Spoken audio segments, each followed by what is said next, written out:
Tense times often call for commander-in-chief with a healing touch. The president said he would tone it down at a rally on Saturday in Illinois. The crowd didn't like it. The same day of the Pittsburgh synagogue shooting. Tonight, the president claims the media creates the impression he is divisive, making it hard to unify the nation in times like these. They talked about Trump in the headline. Now, they didn't do that with Bernie Sanders when he had. They didn't do that with the Democrats when other people came out. They didn't do that with President Obama with the church. We are joined now by Fox News senior political analyst Brit Hume. Welcome. Always Thank you, Shannon. I was struck this morning by your tweet earlier today where you said one of the president's problems is he thinks everything is about him, but one of his critics' problems, they think so too. Right. Well, I think that's correct. I mean, Trump is very self-absorbed. That's not a crippling quality, but he does think everything seems to revolve around him, and he sees things through that prism. So if something happens, he doesn't necessarily view it through a national prism. He views it through a prism of how it affects him and his standing and how it reflects on him. And his critics have the same issue. They're totally obsessed with him. And everything that happens, they trace back to him. They can't stop thinking about him. They can't stop talking about him. And so the result is that when some of these hideous events come along, it's one thing to say that, well, maybe he had something, his inspiration had something to do with the guy who sent the pipe bombs, because that guy was a huge fan. But this guy who carried out this hideous atrocity at that synagogue was a guy who was down on Trump. So how does he get to blame both ways? It makes no sense, but that's where we are, I think. Well, one of the people making that connection, Senator Dianne Feinstein, I mean, somebody who's been here for decades, and she knows how this all works, and she's seen this country through tragic, terrible times. She says it's difficult not to draw direct lines between the hateful, divisive rhetoric of Donald Trump and an increase in such crimes. She was detailing what we've seen over the last week, a number of very tragic events. Well, I think that's bad analysis. I don't think you can make that connection. We don't know what was in the mind and what was the influencing factor with some of these people. I just think that's a connection you can't make. But it illustrates the obsession with him and the desire to blame him for everything. I think a lot of people on the left and in the media, do I repeat myself? Considered Trump's election to be kind of a national emergency, in which it was appropriate for them to abandon the usual standards and the customs that we've observed, particularly as journalists, through time.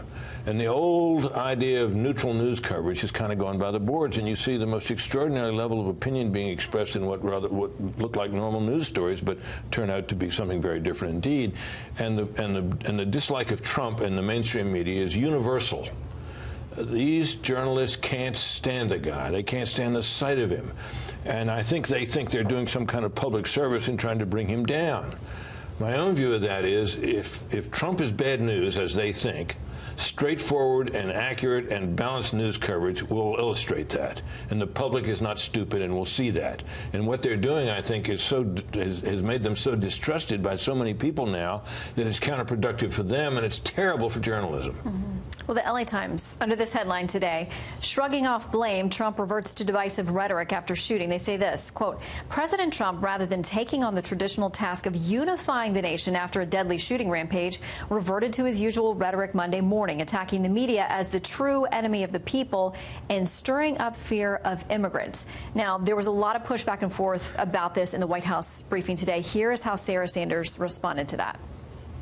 Very first thing that the president did was condemn the attacks both in Pittsburgh and in the pipe bombs. The very first thing the media did was blame the president and make him responsible for these ridiculous acts. That is outrageous that would be the very first reaction of so many people across this country. Does she make a fair point? She does make a fair point. Look, it would be better if Donald Trump had the ability to soothe people's tempers at a time like this. I don't think that's in his skill set, and he can be criticized for that. But basically, the words he spoke in reaction to both these actions were appropriate, and particularly what he said after Pittsburgh was appropriate. And yet we hear the claim made, based on what I can't really fathom, that he's an anti-Semite. I think, you know, and a racist. I think the basis for that is very thin, and especially so in the argument that he's an anti-Semite. But this is where people go to battle stations almost automatically. His critics go to battle stations, including those in the media, immediately after things like this happen. They see things through that prism, and they respond as they do. And I think it's damaged them, and it's not helpful to the country. Well, and it's not just the president taking blame. Dan Rather says this in a tweet: mass murder at a Pittsburgh synagogue, a killer targeting African Americans in Kentucky. That's another case that hasn't gotten as much attention. The bomb maker. The focus should not be only on Trump, but all who excuse, abet, or stand in silence while hate is stoked for political gain.